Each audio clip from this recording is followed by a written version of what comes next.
अधिकारी को ताला पकाइले महिला संघर कर्मकर्ता दीर्घ समय धरी ताला पकाई रखिबा परे असुस्थ हो पड़े ब्लॉक कार्यालय block project coordinator Mahendra Kumar Mahant. एभली घटना देखा मिली बालेश्वर जिला बस्ता ब्लॉक पुटुरा पंचायत कार्यालय सीएलएफ संपादक नियुक्ति को नहीं दुई गोष्ठी मध्य विवाद देखा देइथिला। यार तदंत करने को सीडीपीओ 3 अधिकारी को पंचायत कार्यालय को पठाई किंतु तदंत चलुवा बेले महिला संघर सदस्यों आक्रोश रे शिकार होते समस्त अधिकारी समस्त को पंचायत ऑफिस रे ताला मारी रखी महिला संपादक नियुक्ति रे स्वच्छता न आसवा जाए से छड़ा जीवनी बोली चेतावनी देइछन्ति महिला संघर कर्मकर्ता।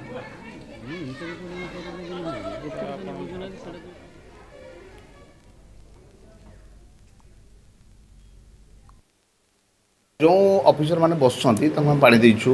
खाଇବା बिस्किट देचु आम कहीचु दाबी देखो दाबी मोर व्यक्तिगत दाबी नुहे मो श्रृंखला फैन लगे बसवाई कही मु चाहूँगी जिते शीघ्र दाबी यथाशीघ्र पूरण होगले निश्चित ओहरीजे और मुझे तहसीलदार सहित कथी एसडीपी सीडीपी सहित कथी से मतलब कथा देले मुझे यथाशीघ्र पहुँची आज्ञा ऑफिसर तो कहे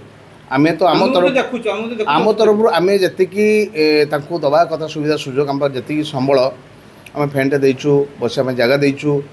पीवा पानी देचु खाଇବା बिस्किट पुड़िया देचु तेणु आम तरफ जी जिन दवा कथा देचु भाई तापर कौन अधिक कर